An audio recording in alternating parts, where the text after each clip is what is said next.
C'est parti. Hello à tous, alors moi c'est Wilfried. Hello. J'ai 32 ans. J'ai des invités de marque. J'aime l'art. C'est ça la vie, regardez, welcome. Quoi de mieux que de vous montrer mon processus de créativité dans Creativity Show.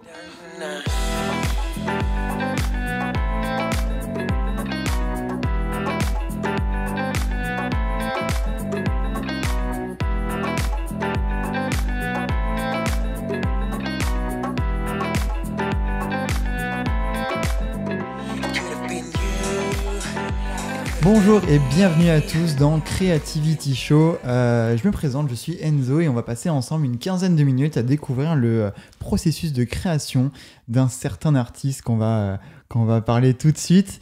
Pour ceux qui voudraient découvrir ou avoir simplement l'audio, je mettrai directement les liens dans la description pour écouter l'audio de l'interview avec Will.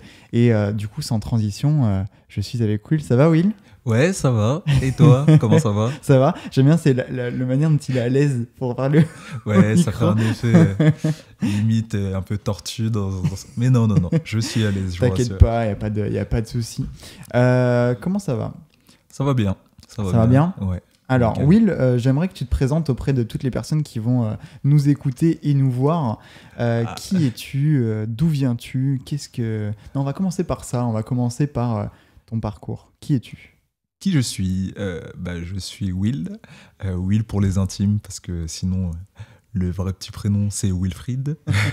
Écoute, je viens de Logne. Logne, à côté de Marne-la-Vallée. Vous savez, à côté de Disney. C'est très sympathique, je vous rassure. J'ai 32 ans. Je travaille dans le retail. Je fais aussi quelques missions de hôte pour le Parc des Princes. À côté de ça aussi, j'aime beaucoup l'art. Tout ce qui est photo, ça peut être la musique également. La musique me met dans un vrai bon mood, on dirait. Bonne humeur. Quoi d'autre aussi? Qu'est-ce que je peux vous raconter? Plein de choses sympathiques. On va en découvrir un petit peu plus un peu plus tard. Une expérience que tu aimerais partager, une expérience personnelle, peut-être un petit fun fact. Fun fact, j'ai eu un client qui est passé au magasin, qui était, on va dire, d'une nouvelle génération, qui est Willy Cartier, qui est le grand mannequin qui représente Diesel. Et c'était assez impressionnant parce que dans le magasin, quand je l'ai eu, je me suis dit, c'est une personne normale et lambda. Et c'était assez simple. Il y avait vraiment ce côté assez sympathique, un échange qui était vraiment cordial, sur lequel on oubliait vraiment nos statuts respectifs. Et ça fait du bien de voir ça dans le retail. Ouais. Finalement, des artistes, je dis artistes au sens vraiment très très large, oui. Mais ça t'a inspiré? Ouais, ça m'inspire parce qu'à la base, c'est une personne que je suis qui est par son parcours, qui est quand même, faut dire ce qui est, la French Touch, mais mondial, ça fait vraiment plaisir, et puis qui a vraiment différentes facettes et qui n'est pas seulement que mannequin, et qui récemment a vraiment s'est mis en mode réalisateur, producteur, qui monte sur scène aussi, donc c'est assez cool. Excellent. Est-ce que tu fais peut-être d'un instrument? Parce que tu dis que tu aimes l'art en général, est-ce que peut-être tu es artiste créateur, j'ai envie de dire? Actuellement, je suis plus modèle photo. Je pose pour différents photographes amateurs, mais aussi des personnes qui peuvent se lancer dans la photographie. Et c'est vraiment intéressant parce que quand on est modèle, en fait, on est acteur. On est acteur du moment présent. C'est quand même le photographe qui vous dit quelle pose faire, et on se suit aussi à l'environnement auquel on doit s'adapter, et ça c'est vraiment assez intéressant. À côté de ça aussi, je lance un projet qui est assez sympathique, mais je vous en dis un peu plus tard. Voilà. Il fait du teasing pour la prochaine partie, déjà. Je dis ça, je dis rien. Excellent. Du coup, sur cette partie un petit peu inspiration, j'aimerais te poser une question. Est-ce que tu as un rêve Et je vais faire un petit peu différemment que quand on a reçu Salomé. D'ailleurs, l'interview avec Salomé, vous pouvez le retrouver. Je vais peut-être le mettre, je sais pas, ici, j'en sais rien du tout. Ou peut-être en bas, on va voir. Mais vous le verrez quand même. Vous ça, le c'est verrez sûr. quand même, voilà. Et j'aimerais te poser la question, est-ce que tu as un rêve dans un sens très global, pas forcément un rêve personnel, mais un rêve de changement de l'humanité, ou qu'est-ce que tu aimerais que ton rêve devienne réalité? Donner plus de chance. Plus de chance de façon accéder avec l'art, de donner plus de chance aux gens de quartier populaire, des gens qui n'ont pas de passe-droit, mais qui se disent je peux y arriver, et qu'on ait vraiment une main longue en fait. Que Ouais. toute personne puisse s'investir, et ça serait vraiment cool de Se changer ça. développer personnellement, tu penses surtout? Le développement personnel passe pas forcément... ça passe par l'art, par l'entraide. Et ça serait vraiment bien, aussi bien pour des jeunes de banlieue, que ce soit des gens d'Afrique, que ce soit des gens des quartiers défavorisés, que ce soit des migrants même. Je trouve que ouais, ça serait vraiment une grande mainmise. Donc pour le coup, toi, tu parles pas à l'échelle française, mais à l'échelle internationale. Hein. International. Français, ça serait un bon début, parce qu'on C'est vrai. on a bien des choses à faire en France, et on a les moyens, et on est vraiment un pays qui peut faire du changement en grande quantité, et surtout de manière qualitative. Donc ouais, commencer par la France et après la suite à l'international. Ouais, Ok. ça serait bien. Voilà. Donc si vous voulez réaliser le rêve de Will, n'hésitez pas à le contacter. C'est ça, n'hésitez vraiment pas à me contacter, je compte sur vous, et votre appui sera the best. Du coup, tu contribues un petit peu quand même au développement personnel, ou même à la créativité en général, avec un projet que j'aimerais que tu nous parles, qui est le projet Talk to Will. Oui, Talk to Will. Que tu peux nous en parler un petit peu plus, en quoi consiste ce projet, l'objectif? D'accord. Alors, Talk to Will, je suis un chroniqueur qui interviewe des personnes connues comme non connues. Aujourd'hui, moi j'ai des invités, comme je disais, des grands invités vraiment, des influenceurs, des personnes qui ont de la présence aussi bien sur les réseaux sociaux. Et j'ai donc qui Joe et Daisy. Sur leur domaine, c'est-à-dire aussi bien ça peut être de la sneakers, entre guillemets, je veux dire la mode, ça peut être de la photo, ça peut être du sport, ça peut être voilà, différents sujets. Et dans ce but-là, c'est de présenter ces parcours de personnes qui ont réussi, qui se sont battues pour atteindre leur objectif. Mais ce qui est le plus important, moi, c'est sensibiliser les personnes qui regarderont ces vidéos et leur dire que tout est atteignable et faut rien lâcher. Donc, stay focus. Comment tu arrives justement à interpréter cette manière-là? Qu'est-ce que tu fais pour justement le promouvoir? Pour le promouvoir, on collabore par la diffusion de différents médias. Ça va être Instagram, Facebook, avec des mini-vidéos, aussi des collaborations de personnes qui me suivent, qui font eux aussi de la publicité sur leur story. C'est aussi de la communication, du bouche à oreille, d'en discuter. C'est aussi mettre en avant des nouveaux places to be, comme des barbershops, là où s'est passée la dernière interview. Donc ça, c'est vraiment assez génial. Et tout ça met en avant que c'est des personnes qui se rendent compte que c'est accessible à tous. Merci beaucoup. Comment elle t'est venue cette idée de base? C'est venu de base par un chroniqueur, enfin un grand chroniqueur qui s'appelle Mouloud. Bienvenue à la maison. Merci de m'accueillir. Qui a son émission Click et qui, je trouve, faisait l'invitation de grands artistes, mais en ayant ce côté toujours, vraiment de convivialité Yvick. entre les personnes interviewées et lui, le chroniqueur. Et je trouvais que c'était vraiment assez sympathique. Et sachant que lui, ça fait quand même un moment qu'il est là. Et il a commencé par YouTube et aujourd'hui termine sur Canal+. Et ça, je trouve ça grand. Et je m'y rapproche de plus en plus depuis quelques années. Ok, donc c'est vraiment l'idée des chroniques de Click qui t'ont vraiment plu, Oui. le côté convivial comme tu dis. Ouais. Est-ce que ce serait quoi ton rêve dans ce projet-là, d'avoir des grands artistes ou au contraire d'avoir peut-être plus d'artistes? Ça serait de grands artistes, mais aussi des personnes de l'ombre. Ça serait vraiment intéressant parce qu'on ne se rend pas compte que ce soit des directeurs d'associations, que ce soit des personnes qui travaillent pour, oui, effectivement, Resto du Cœur ou pour des associations comme C'est que du bonheur, où actuellement je suis bénévole pour les enfants. Et c'est pour les enfants malades, parce qu'il faut savoir que il y en a qui sont en bonne santé, mais il y en a d'autres qui ont besoin de soutien. Et ça peut être de différents. Ça peut être politicien, ça peut être dans le domaine sportif, ça peut être vraiment associatif. Tous ces artistes-là. Mais vraiment, je dis bien, parce que toute personne est artiste, connue comme non connue, je répète encore une fois. Voilà. Excellent.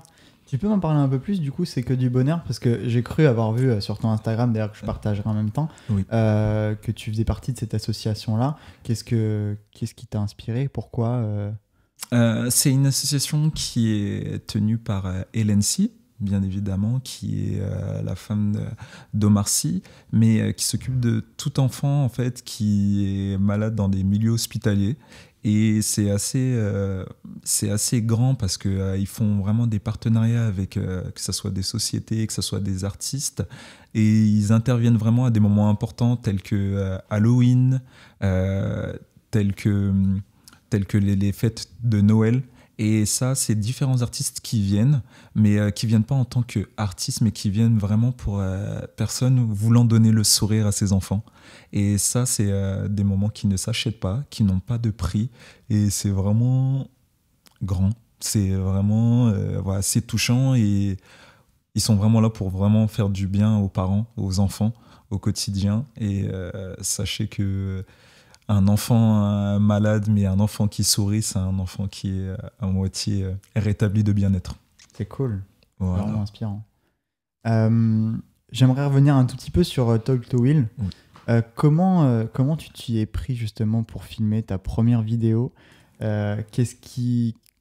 Ton processus tout simplement, parce que je sais que c'est quelque chose qui est vraiment pas facile. On peut le voir nous-mêmes tous les deux juste avant. Faut savoir que là il y a actuellement personne dans la salle quand on parle, mis à part avec Salomé, il y avait une autre personne.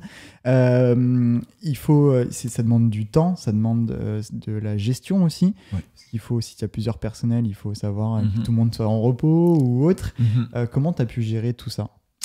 Alors, déjà l'idée c'est que je me suis approché des personnes qui pouvaient me ressembler dans le projet et qui pouvaient être touchés par ça. C'est l'idée que dans un premier temps, prise de notes oblige entre les actions à mettre en place en amont, combien de personnes, parce que c'est quelque chose pour savoir si on n'est pas trop ou si on est assez ou si on est peu. Et à partir de là, j'ai contacté des personnes, j'ai fait quelques rencontres, j'ai discuté avec eux. J'ai d'abord présenté mon idée.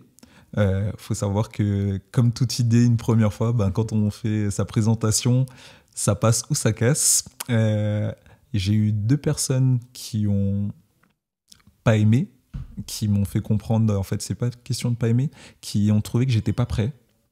Et m'ont fait refaire une autre présentation, m'ont dit de revenir avec une meilleure présentation et avec de meilleures armes à mes côtés pour pouvoir bien tenir le sujet.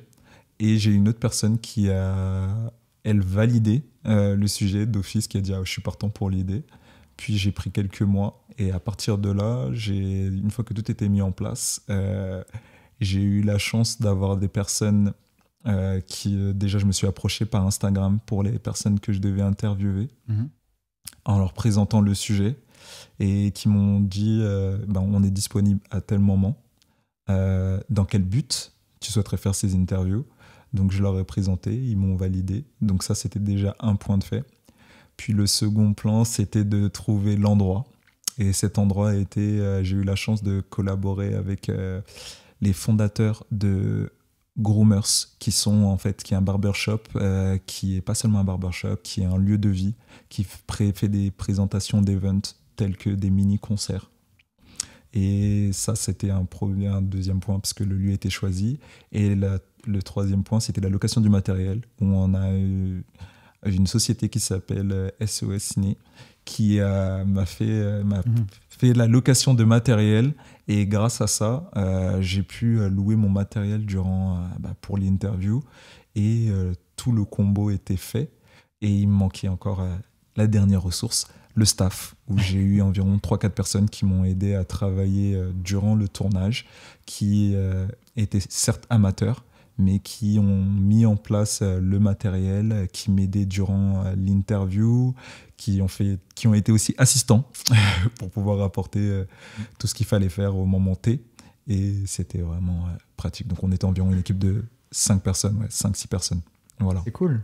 Alors j'aime bien sur le mot amateur. Il faut savoir qu'il ne faut jamais... c'est ça qui est vraiment important. Hein. C'est que même amateur, on peut avoir un rendu professionnel. À partir du moment où les gens sont motivés, sont vraiment à fond dedans, et on forme des petites équipes, mais finalement qui deviennent grandes au final, parce que tout le monde est motivé pour faire ce projet-là. Donc c'est cool, tu as réussi à trouver en tout cas les bonnes personnes au bon moment pour établir ton projet. C'est extraordinaire. Ouais. Je vous invite vraiment à voir la vidéo de Will d'ailleurs, que vous pouvez retrouver sur YouTube. Elle est génial. Enfin, le cadre en lui-même est juste ouf. Effectivement. Il est ouf. L'interview est hyper bien construite. Et puis les moyens, on voit qu'ils sont là, quoi. Donc c'est génial. Super. Vous avez vu comment Enzo il me charrie? Oh là là, positivement. Non, je suis trop content. Ça fait plaisir. Non, c'est vrai. C'est vraiment vrai. C'est cool. Cool. Donc ça, c'est sur le projet actuel. Moi, j'aimerais en savoir un petit peu plus. What's up next? Qu'est-ce qui va se passer? Quelle personne aimerais-tu interviewer pour la suite? Alors, me sors pas le coup de j'aimerais bien que ce soit toi, Enzo. Non. Sors-moi quelqu'un d'autre. Mais je te l'ai pas dit, Enzo. Tu fais partie de la liste. Ça, à savoir quand tu recevras ton invitation. Faudrait que j'en parle d'abord avec mes assistants, tu comprends? C'est ça. Alors, prochaine personne, on a des personnes qui ont créé... on a des personnes qui sont dans la sneakers, dans la mode, qui seront intéressants parce qu'ils ont un parcours assez intéressant. C'est à la fois du retail, mais qui ont aussi une association pour pouvoir permettre d'accéder à tous avec des challenges, avec des jeux concours. Et je croise les doigts, qui sont en plus vers Strasbourg. Donc, je croise les doigts pour qu'ils puissent valider ce projet. Mais c'est en discussion et on a d'autres personnes aussi, toujours dans la mode, mais qui ont un parcours assez atypique.